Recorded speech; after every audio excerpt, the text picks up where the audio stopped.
மக்கள் திலகம் எம்ஜிஆர் அவர்களுக்கும் சாண்டோ எம்எம்ஏ சின்னப்ப தேவர் அவர்களுக்கும் இடையே இருந்த நட்பு என்பது மிகப்பெரிய அளவுக்கான அண்ணன் தம்பி போன்ற உறவுகளையும் தாண்டி இருந்த ஒரு நட்பு. மக்கள் திலகம் எம்ஜிஆர் அவர்கள் எப்பொழுதெல்லாம் சோர்ந்து போகின்றார்களோ அப்பொழுதெல்லாம் மக்கள் திலகம் எம்ஜிஆர் அவர்களுக்கு ஆக்கமும் ஊக்கமும் கொடுக்கக்கூடிய ஒரு நண்பராக தேவர் அவர்கள் இருந்தார்கள். மக்கள் திலகம் எம்ஜிஆர் அவர்களுக்கு கால் ஒடிந்து வீட்டிலே இருக்கும் பொழுது தேவர் அவர்கள் முருகன் கோவிலுடைய பிரசாதத்தை கொடுத்து, முருகா கவலைப்படாத, நீ சீக்கிரம் எழுந்து வருவாய் என்று ஆறுதல் கூறினார்கள்.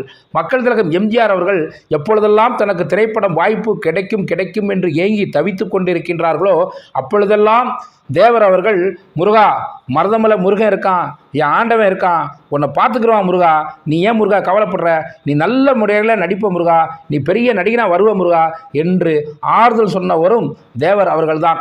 மக்கள் திலகம் எம்ஜிஆர் அவர்கள் எம்.ஆர். ராதா அவர்களால் துப்பாக்கியால் சுடப்பட்டு மருத்துவமனையில் அனுமதிக்கப்பட்டிருந்த பொழுது அவரை வைத்து படம் எடுத்தவர்களெல்லாம் இனி ராமச்சந்திரன் அவ்வளவுதான் என்று பேசிக்கொண்டிருக்கையில் தேவர் அவர்கள் மட்டும் பிரசாதத்தோடு வந்து பிரசாதத்தை மக்கள் திலகம் எம்ஜிஆர் அவர்களிடம் கொடுத்துவிட்டு, முருகா கவலைப்படாத முருகா, மருதமலை முருகன் அருளால் நீ வெளியில் வருவ முருகா, குணமாயிடுவ முருகா, முன்னை விட நீ இன்னும் வேகமாக வளர்வாய் முருகா, இந்த தமிழகத்தில் நீ தவிர்க்க முடியாத சக்தி முருகா, இந்தா முருகா புடி முருகா என்று பணத்தை கொடுக்க மக்கள் திலகம் எம்ஜிஆர் அவர்களுக்கு ஆச்சரியம். இது என்ன பணம் என்று கேட்க, அடுத்து நான் எடுக்க இருக்கின்ற 3 படங்களுக்குமான அட்வான்ஸ் என்று தேவர் சொல்ல மக்கள் திலகம் எம்ஜிஆர் அவர்களுக்கு கண்ணீர் வருகின்றது. காரணம், மருத்துவமனையில் படுத்திருந்த காரணத்தினால் இனி ராமச்சந்திரன் அவ்வளவுதான் என்று சொல்லி ஏற்கனவே அட்வான்ஸ் கொடுத்தவர்களெல்லாம் திரும்ப வாங்கி கொண்டிருக்கின்றார்கள்.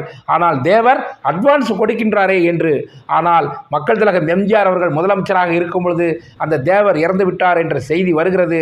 தன் நண்பனை கடைசியாக பார்த்துவிட வேண்டும் என்று தனி விமானத்தை எடுத்துக்கொண்டு கோவைக்கு செல்கின்றார். அதற்குள் தேவரை இடுகாட்டிற்கு கொண்டு சென்று கொண்டிருந்தார்கள்.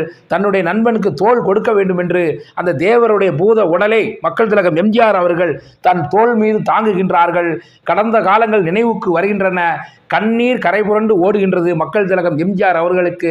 காரணம், பசியோடு மக்கள் திலகம் எம்ஜிஆர் அவர்கள் இருக்கையில் உதவியவர் தேவர். எப்பொழுதெல்லாம் மனசோர்வு அடைந்தார்களோ மக்கள் திலகம் அப்பொழுதெல்லாம் ஆறுதல் கூறி தைரியத்தை கொடுத்தவர், தன்னம்பிக்கையை வளர்த்தவர் சாண்டோ எம்எம்ஏ சின்னப்ப தேவர் அவர்கள். மறந்துவிட முடியுமா? கண்ணீர் சிந்துகின்றன. இந்த நட்பு காலம் கடந்து நிற்கும் நட்பு.